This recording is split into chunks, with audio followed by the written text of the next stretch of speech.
Chapter 24. Let Them Laugh. The secret garden was not the only one Dickon worked in. Round the cottage on the moor there was a piece of ground enclosed by a low wall of rough stones. Early in the morning, and late in the fading twilight, and on all the days Colin and Mary did not see him, Dickon worked there, planting or tending potatoes and cabbages, turnips and carrots and herbs for his mother. In the company of his creatures he did wonders there, and was never tired of doing them, it seemed. While he dug or weeded, he whistled or sang bits of Yorkshire moor songs, or talked to Soot or Captain, or the brothers and sisters he had taught to help him. "We'd never get on as comfortable as we do," Mrs. Sowerby said, "if it wasn't for Dickon's garden. Anything'll grow for him. His taters and cabbages is twice the size of anyone else's, and they've got a flavour with 'em as nobody's has." When she found a moment to spare, she liked to go out and talk to him. After supper there was still a long, clear twilight to work in, and that was her quiet time. She could sit upon the low, rough wall, and look on and hear stories of the day. She loved this time. There were not only vegetables in this garden. Dickon had bought penny packages of flower seeds now and then, and sown bright, sweet-scented things among gooseberry bushes and even cabbages, and he grew borders of mignonette and pinks and pansies, and things whose seeds he could save year after year, or whose roots would bloom each spring and spread in time into fine clumps. The low wall was one of the prettiest things in Yorkshire, because he had tucked moorland foxglove and ferns and rock cress and hedgerow flowers into every crevice, until only here and there glimpses of the stones were to be seen. "All a chap's got to do to make 'em thrive, mother," he would say, "is to be friends with 'em for sure. They're just like the creatures. If they're thirsty, give 'em drink, and if they're hungry, give 'em a bit of food. They want to live same as we do. If they died, I should feel as if I'd been a bad lad, and somehow treated them heartless." It was in these twilight hours that Mrs. Sowerby heard of all that happened at Misselthwaite Manor. At first she was only told that Mr. Colin had taken a fancy to going out into the grounds with Miss Mary, and that it was doing him good. But it was not long before it was agreed between the two children that Dickon's mother might come into the secret. Somehow it was not doubted that she was safe for sure. So one beautiful still evening Dickon told the whole story, with all the thrilling details of the buried key, and the robin, and the grey haze which had seemed like deadness, and the secret Miss Mary had planned never to reveal. The coming of Dickon, and how it had been told to him, the doubt of Mr. Colin, and the final drama of his introduction to the hidden domain, combined with the incident of Ben Weatherstaff's angry face peering over the wall, and Mr. Colin's sudden, indignant strength, made Mrs. Sowerby's nice-looking face quite change colour several times. "My word," she said, "it was a good thing that little lass came to the manor. It's been the making o' her and the saving o' him. Standing on his feet, and us all thinking he was a poor half-witted lad, with not a straight bone in him." She asked a great many questions, and her blue eyes were full of deep thinking. "What do they make of it at the manor, him being so well and cheerful, and never complaining?" she inquired. "They don't know what to make of it," answered Dickon. "Every day as comes round his face looks different. It's filling out, and doesn't look so sharp, and the waxy colour is going. But he has to do his bit o' complaining," with a highly entertained grin. "What for, in mercy's name?" asked Mrs. Sowerby. Dickon chuckled. "He does it to keep them from guessing what's happened. If the doctor knew he'd found out he could stand on his feet, he'd likely write and tell Mr. Craven. Mr. Colin's saving the secret to tell himself. He's going to practice his magic on his legs every day till his father comes back, and then he's going to march into his room and show him he's as straight as other lads. But him and Miss Mary thinks it's best plan to do a bit o' groaning and fretting now and then, to throw folk off the scent." Mrs. Sowerby was laughing a low, comfortable laugh long before he had finished his last sentence. "Eh," she said, "that pair's enjoying theirselves, I'll warrant. They'll get a good bit o' acting out of it, and there's nothing children likes as much as play-acting. Let's hear what they do, Dickon lad." Dickon stopped weeding and sat up on his heels to tell her. His eyes were twinkling with fun. "Mr. Colin is carried down to his chair every time he goes out," he explained, "and he flies out at John, the footman, for not carrying him careful enough. He makes himself as helpless-looking as he can, and never lifts his head until we're out o' sight of the house. And he grunts and frets a good bit when he's being settled into his chair. Him and Miss Mary's both got to enjoying it, and when he groans and complains, she'll say, 'Poor Colin, does it hurt you so much? Are you so weak as that, poor Colin?' But the trouble is that sometimes they can scarce keep from bursting out laughing. When we get safe into the garden, they laugh till they've no breath left to laugh with, and they have to stuff their faces into Mester Colin's cushions to keep the gardeners from hearing, if any of 'em's about." "The more they laugh, the better for 'em," said Mrs. Sowerby, still laughing herself. "Good, healthy child laughing's better than pills any day o' the year. That pair'll plump up for sure." "They are plumping up," said Dickon. "They're that hungry they don't know how to get enough to eat without making talk. Mr. Colin says if he keeps sending for more food, they won't believe he's an invalid at all. Miss Mary says she'll let him eat her share, but he says that if she goes hungry she'll get thin, and they mun both get fat at once." Mrs. Sowerby laughed so heartily at the revelation of this difficulty that she quite rocked backward and forward in her blue cloak, and Dickon laughed with her. "I'll tell thee what, lad," Mrs. Sowerby said, when she could speak. "I've thought of a way to help 'em. When thou goes to 'em in the mornings, thou shall take a pail o' good new milk, and I'll bake 'em a crusty cottage loaf, or some buns wi' currants in 'em, same as you children like. Nothing so good as fresh milk and bread. Then they could take the edge off o' their hunger while they were in their garden, and the fine food they get indoors 'ud polish off the corners." "Eh, mother," said Dickon admiringly, "what a wonder thou art! Thou always sees a way out o' things. They was quite in a pother yesterday. They didn't see how they was to manage without ordering up more food. They felt that empty inside." "They're two young uns growing fast, and health's coming back to both of 'em. Children like that feels like young wolves, and food's flesh and blood to 'em," said Mrs. Sowerby. Then she smiled Dickon's own curving smile. "Eh, but they're enjoying theirselves for sure," she said. She was quite right, the comfortable, wonderful mother creature, and she had never been more so than when she said their play-actin' would be their joy. Colin and Mary found it one of their most thrilling sources of entertainment. The idea of protecting themselves from suspicion had been unconsciously suggested to them first by the puzzled nurse, and then by Dr. Craven himself. "Your appetite is improving very much, Master Colin," the nurse had said one day. "You used to eat nothing, and so many things disagreed with you." "Nothing disagrees with me now," replied Colin, and then, seeing the nurse looking at him curiously, he suddenly remembered that perhaps he ought not to appear too well just yet. "At least, things don't so often disagree with me. It's the fresh air." "Perhaps it is," said the nurse, still looking at him with a mystified expression.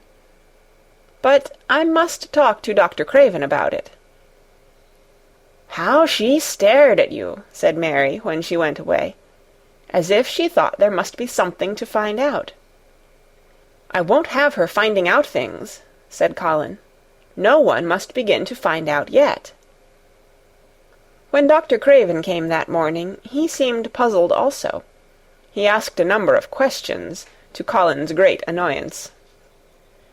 "You stay out in the garden a great deal," he suggested. "Where do you go?" Colin put on his favourite air of dignified indifference to opinion. "I will not let anyone know where I go," he answered. "I go to a place I like. Everyone has orders to keep out of the way. I won't be watched and stared at. You know that." "You seem to be out all day, but I do not think it has done you harm. I do not think so. The nurse says that you eat much more than you have ever done before." "Perhaps," said Colin, prompted by a sudden inspiration, "perhaps it is an unnatural appetite." "I do not think so, as your food seems to agree with you," said Dr. Craven. "You are gaining flesh rapidly, and your colour is better." Perhaps I am bloated and feverish," said Colin, assuming a discouraged air of gloom. "People who are not going to live are often different." Dr. Craven shook his head. He was holding Colin's wrist, and he pushed up his sleeve and felt his arm. "You are not feverish," he said thoughtfully, "and such flesh as you have gained is healthy. If you can keep this up, my boy, we need not talk of dying. Your father will be happy to hear of this remarkable improvement." "I won't have him told," Colin broke forth fiercely. "It will only disappoint him if I get worse again, and I may get worse this very night. I might have a raging fever. I feel as if I might be beginning to have one now. I won't have letters written to my father. I won't. You are making me angry, and you know that is bad for me. I feel hot already. I hate being written about and being talked over as much as I hate being stared at." "Hush, my boy," Dr. Craven soothed him. "Nothing shall be written without your permission. You are too sensitive about things. You must not undo the good which has been done." He said no more about writing to Mr. Craven, and when he saw the nurse he privately warned her that such a possibility must not be mentioned to the patient. "The boy is extraordinarily better," he said. "His advance seems almost abnormal. But of course he is doing now of his own free will what we could not make him do before. Still, he excites himself very easily, and nothing must be said to irritate him." Mary and Colin were much alarmed, and talked together anxiously. From this time dated their plan of play-actin'. "I may be obliged to have a tantrum," said Colin regretfully. "I don't want to have one, and I'm not miserable enough now to work myself into a big one. Perhaps I couldn't have one at all. That lump doesn't come in my throat now, and I keep thinking of nice things instead of horrible ones. But if they talk about writing to my father, I shall have to do something." He made up his mind to eat less, but unfortunately it was not possible to carry out this brilliant idea when he wakened each morning with an amazing appetite, and the table near his sofa was set with a breakfast of home-made bread and fresh butter, snow-white eggs, raspberry jam, and clotted cream. Mary always breakfasted with him, and when they found themselves at the table, particularly if there were delicate slices of sizzling ham sending forth tempting odours from under a hot silver cover, they would look into each other's eyes in desperation. "I think we shall have to eat it all this morning, Mary," Colin always ended by saying. "We can send away some of the lunch and a great deal of the dinner." But they never found they could send away anything, and the highly polished condition of the empty plates returned to the pantry awakened much comment. "I do wish," Colin would say also, "I do wish the slices of ham were thicker, and one muffin each is not enough for anyone." "It is enough for a person who is going to die," answered Mary when first she heard this. "But it's not enough for a person who is going to live. I sometimes feel as if I could eat 3 when those nice fresh heather and gorse smells from the moor come pouring in at the open window." The morning that Dickon, after they had been enjoying themselves in the garden for about 2 hours, went behind a big rose-bush and brought forth 2 tin pails, and revealed that one was full of rich new milk with cream on the top of it, and that the other held cottage-made currant buns, folded in a clean blue and white napkin, buns so carefully tucked in that they were still hot. There was a riot of surprised joyfulness. What a wonderful thing for Mrs. Sowerby to think of! What a kind, clever woman she must be! How good the buns were, and what delicious fresh milk! "Magic is in her, just as it is in Dickon," said Colin. "It makes her think of ways to do things, nice things. She is a magic person. Tell her we are grateful, Dickon, extremely grateful." He was given to using rather grown-up phrases at times. He enjoyed them. He liked this so much that he improved upon it.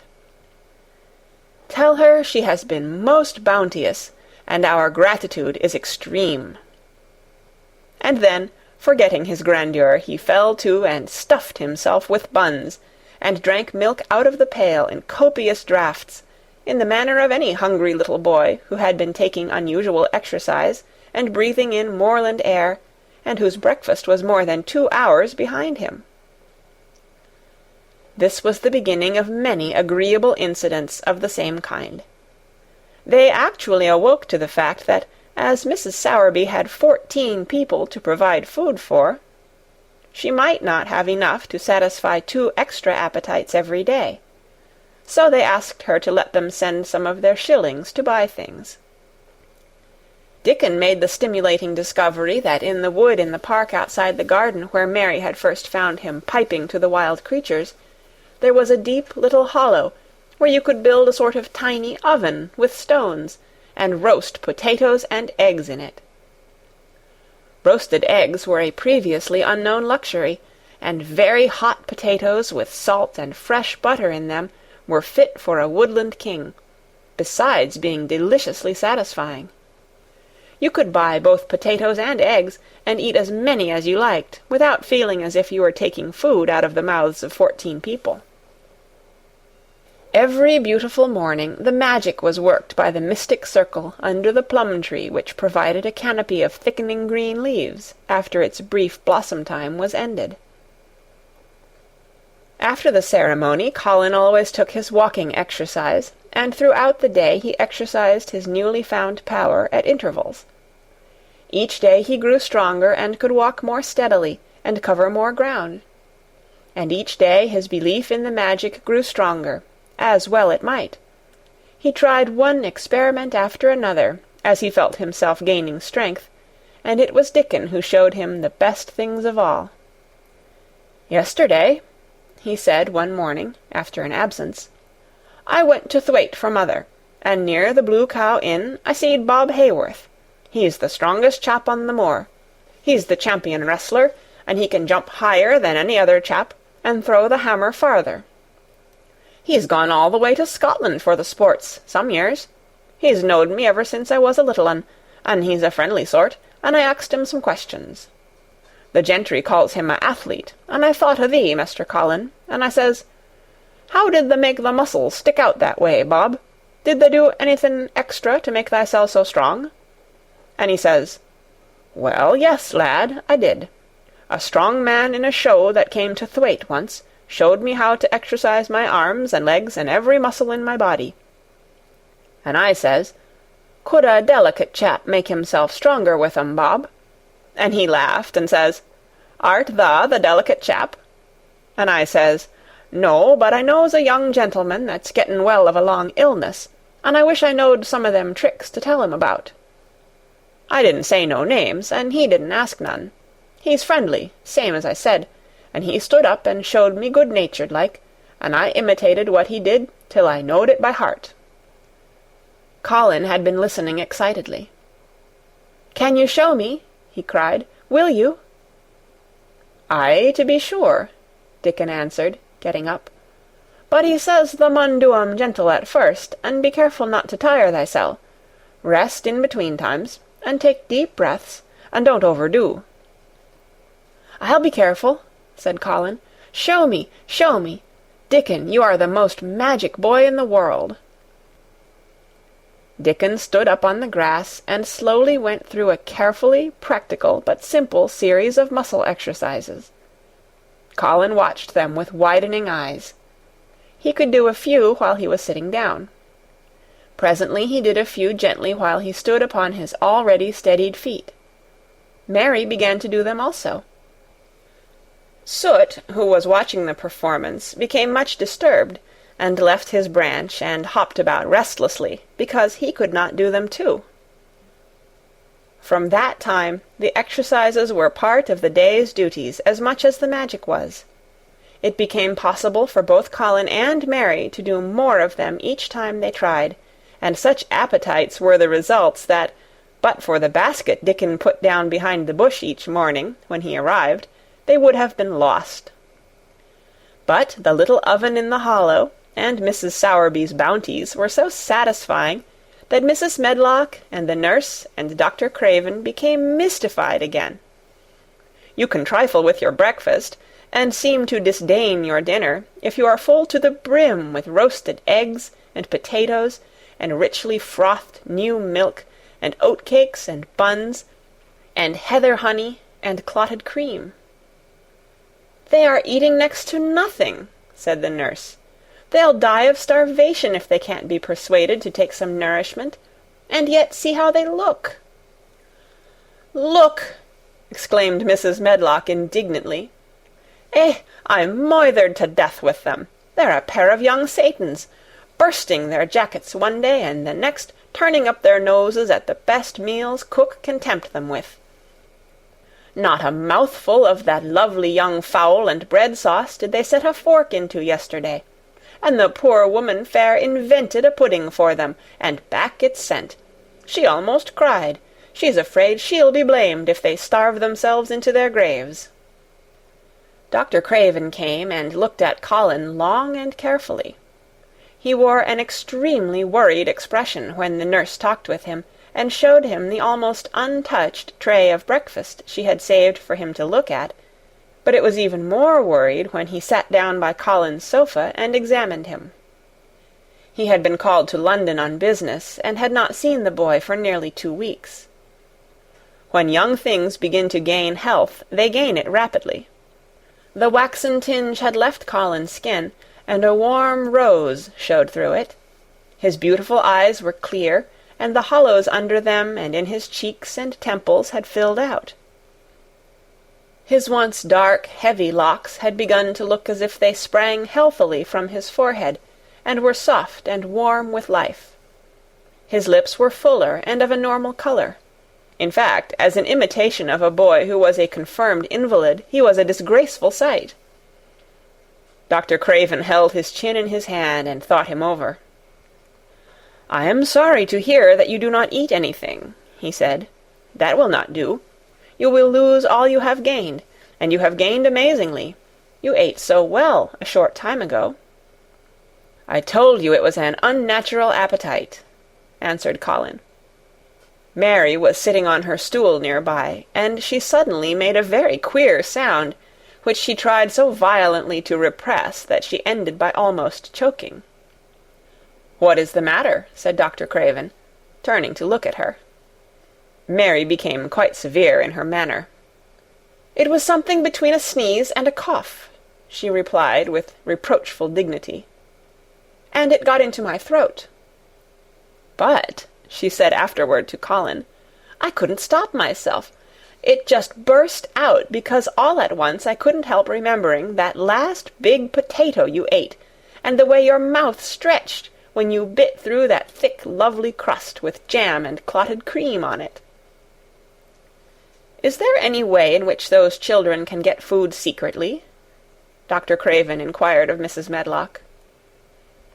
"There's no way unless they dig it out of the earth or pick it off the trees," Mrs. Medlock answered. "They stay out in the grounds all day and see no one but each other, and if they want anything different to eat from what's sent up to them, they need only ask for it." "Well," said Dr. Craven, "so long as going without food agrees with them, we need not disturb ourselves. The boy is a new creature."